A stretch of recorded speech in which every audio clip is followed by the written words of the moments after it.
What's up guys, in today's video I'm going to show you how to add glitch transition effect in CapCut PC.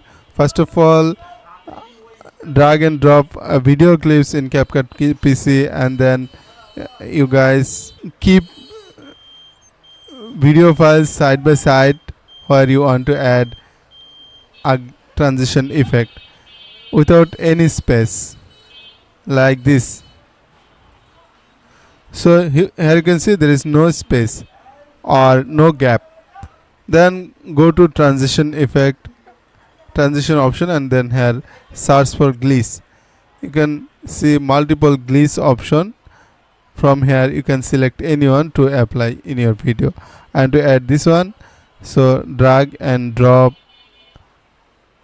into a position where you want to add your glitch effect.